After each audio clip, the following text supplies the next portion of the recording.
você! Estamos aí para estudar a nossa querida língua portuguesa. Muito prazer.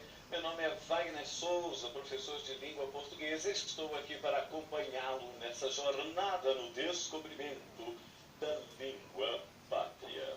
Há quem diga língua mãe, às vezes é língua filha da mãe. Bom, mas enfim, o fato é que estamos aqui para estudar a nossa querida língua portuguesa. Começo aí deixando à disposição de você, aí para você querendo me adicionar lá no Facebook, é um canal de contato aí com você, estamos sempre à sua disposição. E sem mais delongas, vamos lá. Hoje, particularmente, eu preparei para você um material falando sobre emprego de classes de palavras. É um assunto básico que você de fato precisa dominar para que você consiga entender coisas mais complexas à frente. Olha, deixa eu te falar uma coisa. As provas, a maioria das provas que hoje nós realizamos para concurso público são provas de gramática aplicada a texto.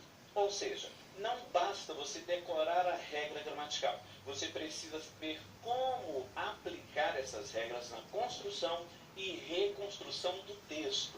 Sendo assim, eu estou aqui para seguir com você, para pegar na sua mão, se for necessário, para conduzi-los de maneira que você domine essa parte de língua portuguesa e você tire esse fantasma de trás da sua porta. E algumas pessoas acham que a língua portuguesa é muito complicada.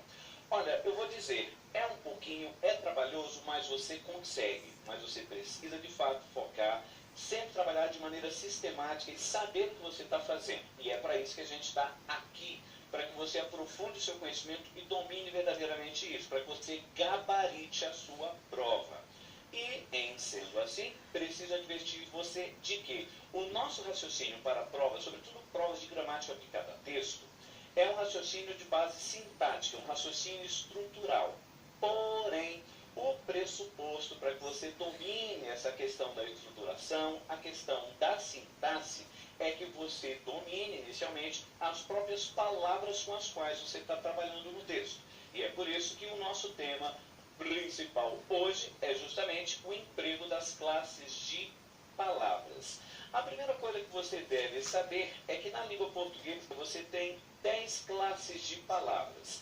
Algumas admitem variação de forma, são palavras que pertencem a essas classes variáveis. Existem outras que não admitem mudança na sua forma. Quando eu digo classe variável, são aquelas que, por exemplo, mudam a sua forma para a indicação de plural, para a indicação de feminino.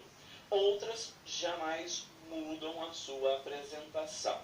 Aqui começamos apresentando as classes variáveis. Eis aí a turminha do artigo, o pronome, o substantivo, o adjetivo, o verbo e o numeral. Essa forma de apresentação não foi colocada assim simplesmente. Eu não estou colocando isso simplesmente para que você visualize. Eu já quero que você comece a guardar as coisas a partir de agora. A ideia, meu amigo, é que você não perca o seu tempo, que você assimile, que você guarde isso aí. São 10, oficialmente, são 10 as classes de palavras da língua portuguesa. Alguns autores acrescentam uma 11ª, chamadas palavras denotativas, mas oficialmente são 10. Dessas 10, 6 admitem variação de forma e 4 são invariáveis. Aqui apresento a você as 6 que admitem variação de forma: artigo, pronome, adjetivo, numeral, substantivo e verbo. Vamos lá comigo, repetindo. Vai, acompanha comigo aí. Vai, artigo, qual outra? Pronome, adjetivo, numeral, qual outra? Substantivo e verbo. Para que você já guarde, eu sugiro que você, vou aqui marcar para você, sugiro que você guarde essa sequência aqui, ó. Olha aqui, APAM, Associação de Pais e Mestres, professor. Não, na realidade, nesse caso é um N, então seria talvez Associação de Pais, Alunos e Neandertais, talvez Nubianas, lembra aquelas naves lá do Star Wars? Mas enfim, guarde, é a turminha do APAM, e aqui você tem SV. Conforme eu disse, eu não coloquei essa sequência à toa.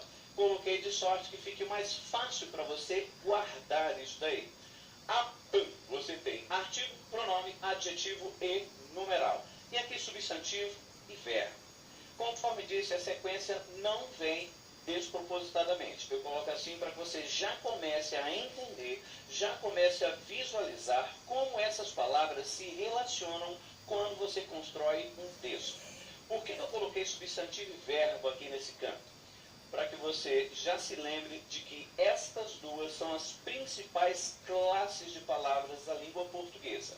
Guarda isso, na língua portuguesa você tem essas duas classes como as mais importantes.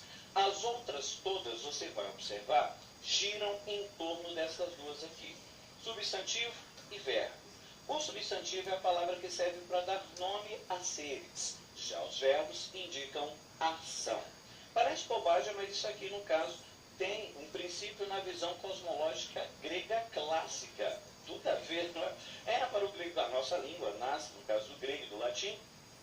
E para a visão cosmológica do grego, o universo era dividido basicamente em duas instâncias. Uma instância estática, em que você não tinha mudança das coisas.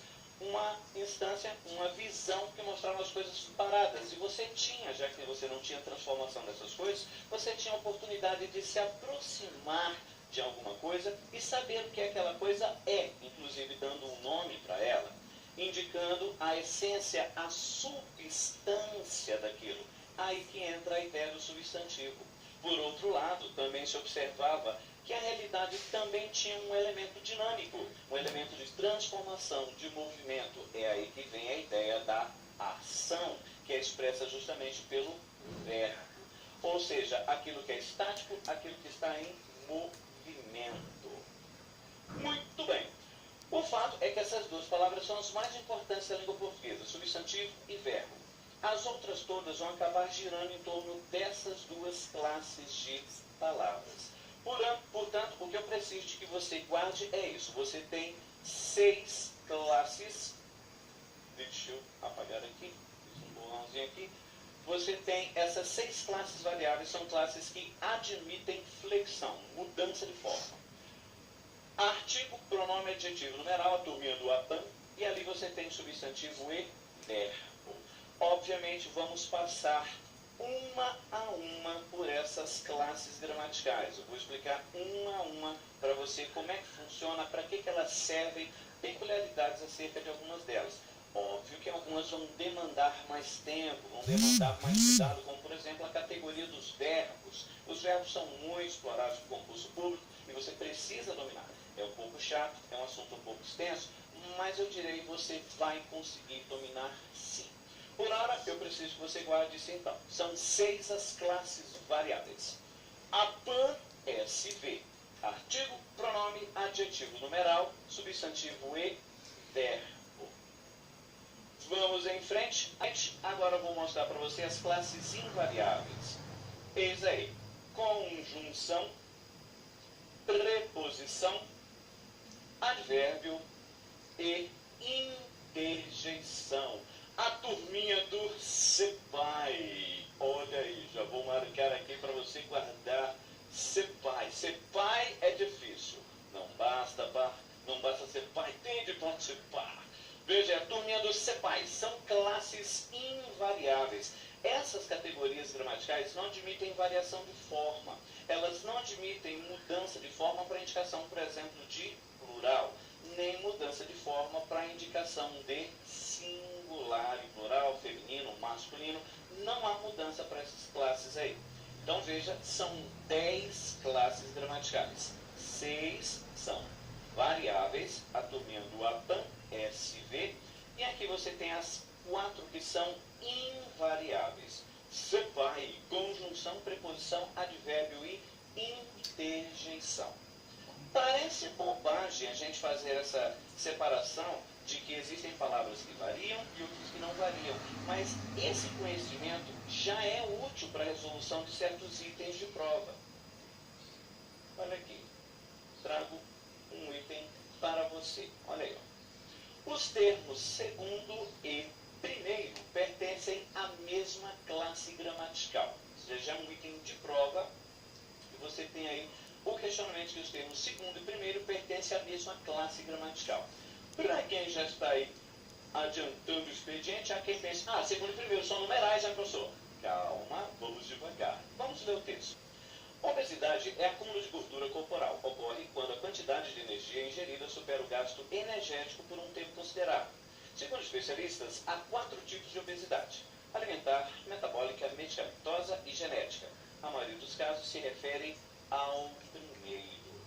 Veja que o item está direcionando o questionamento para o termo segundo e o termo primeiro. E o item está afirmando que esses dois termos pertencem à mesma classe gramatical. Vamos lá. Observe como a palavra se comporta no texto. Essa palavra segundo é uma palavra variável ou invariável? Observe na construção. Lembre-se que, no final das contas, o raciocínio gramatical, ele parte do que está escrito. É óbvio que o contexto muitas vezes interfere, muitas vezes você vai ter que pensar em sentido, mas o raciocínio gramatical começa sempre, e você vai me ouvir falando muito isso, o raciocínio gramatical começa sempre na frieza da frieza das palavras escritas no texto. Observe que aqui no texto a palavra segundo antecede especialistas. Especialistas está no singular ou no plural? Isso, essa palavra está no plural. Apesar de especialistas estar no plural, observe que o termo segundo permaneceu sem variação. Segundo não foi para o plural. Isso nos leva à conclusão, portanto, de que essa palavra segundo é uma palavra invariável. Ela não sofre variação. Por outro lado, aqui com o termo primeiro, não apareceu variação, mas seria possível variar? Eu poderia dizer, no caso, a maioria dos casos se refere aos primeiros? Sim, seria possível você passar por plural, não só o artigo os, que aqui aparece, mas também o termo primeiros. Isso quer dizer que aqui você tem uma palavra variável. Ora, se você tem uma invariável e outra variável, essas palavras pertencem à mesma classe gramatical? Com certeza não. A palavra segundo, sendo invariável, vai pertencer a um grupo lá dos sepai. Ou seja, ou é conjunção, ou é preposição, ou é advérbio, ou é interjeição. Neste caso, particularmente, seria uma preposição acidental. Costumeiramente, a palavra segundo funciona como conjunção. Só que a conjunção, ela encabeça, vamos ver isso com calma depois, ela junta orações, estruturas com verbo. Aqui no contexto não temos dentro desta construção verbo, então acidentalmente esse segundo funciona como uma preposição conectiva de caráter nominal. Já a palavra primeiro, que aparece ali sendo variável, de fato é o nosso típico numeral. Então veja, apesar de ser um raciocínio, um conhecimento básico, bem básico, o fato de você saber que existem classes variáveis e classes invariáveis já serve para você fazer a distinção de determinados vocábulos dentro do texto. Então eu quero que você justamente guarde isso, que existem classes variáveis e invariáveis. E se você não guardou ainda a tempo, deixa eu mostrar de novo aqui para você. Eis aí as classes variáveis APAN SV, ou seja, artigo, pronome, adjetivo, numeral, substantivo e verbo. Essas admitem flexão da sua estrutura para indicação de plural ou então feminino. Por outro lado, a turminha do supply não admitirá flexão. Conjunção, preposição de verbo e interjeição são palavras invariáveis. Até que fomos bem? Guardemos bem a informação então. Bom, mas óbvio, não basta que nós saibamos simplesmente que existem classes variáveis e classes invariáveis. Precisamos verificar também peculiaridades acerca de cada uma dessas categorias. Precisamos saber como funciona o substantivo, como funciona o verbo, como funciona o adjetivo, para que serve um pronome. Mas isso vamos ver no nosso